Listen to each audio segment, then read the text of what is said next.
सांगानेर से पहली बार विधायक बने भजन लाल शर्मा को बीजेपी ने राजस्थान में अपना मुख्यमंत्री चुना है। दिल्ली से आए पर्यवेक्षकों की मौजूदगी में विधायक दल की बैठक के बाद भजन लाल शर्मा के नाम का ऐलान किया गया।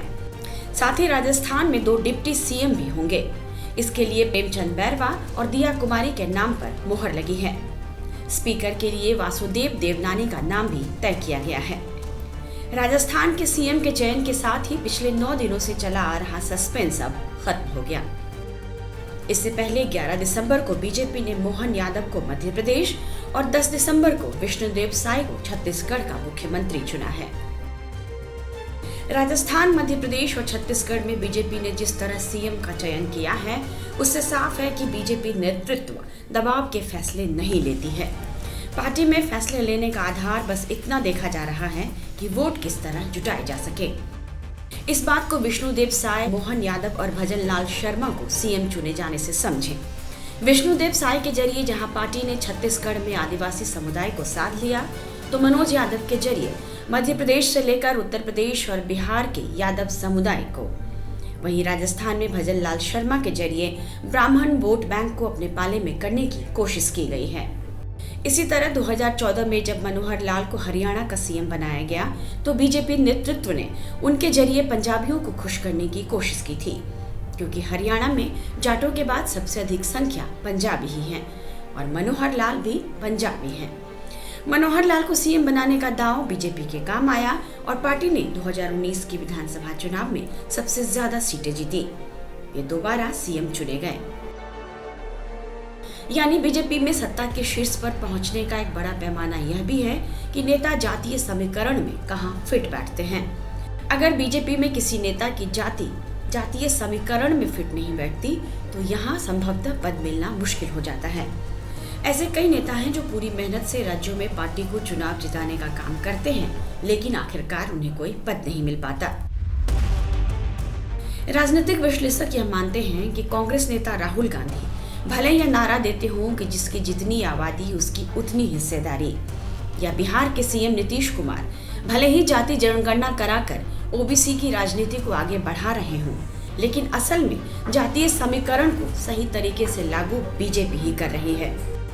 ऐसा माना जाता है कि कांग्रेस में सीएम बनने के लिए पार्टी नेतृत्व का करीबी होना जरूरी है, लेकिन बीजेपी में पहली शर्त जातीय समीकरण के सांचे में फिट बैठना है। मध्य प्रदेश और छत्तीसगढ़ के सीएम के नाम जातियों को ध्यान में रखकर घोषित किए गए हैं, ताकि 2024 के लोकसभा चुनाव में सभी जातियों की वोट हासिल किए जा सके। यहाँ तक कि राज्यपाल, राष्ट्रपति और उपराष्ट्रपति के पदों पर भी बीजेपी उसी तरह से नियुक्ति करती है, जिनके चेहरे को दिखाकर वोट हासिल किया जा सके।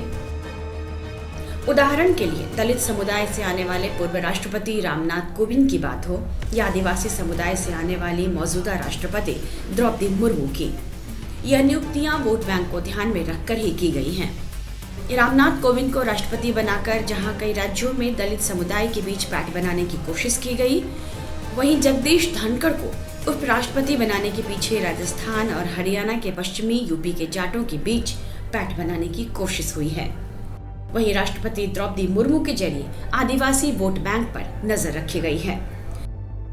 राजनीति के जानकारों का मानना है कि जातीय समीकरण के साथ साथ बीजेपी में मुख्यमंत्री चुनने का एक आधार साधारण कार्यकर्ता की तरह जमीन पर काम करना भी है। हरियाणा के सीएम मनोहर लाल की बात हो, या झारखंड के पूर्व सीएम रघुवर दास और बिहार के पूर्व डिप्टी सीएम तारकिशोर प्रसाद, ये ऐसे चेहरे थे जिन्हें पार्टी ने जमीनी स्तर पर काम करने के आधार पर ही महत्वपूर्ण जिम्मेदारी सौंपी थी। ये भारतीय जनता पार्टी में संभव है, कांग्रेस में संभव नहीं है। कांग्रेस में तो कितने झगड़े हुए थे अशोक गहलोत और सचिन पायलट जी के बीच में।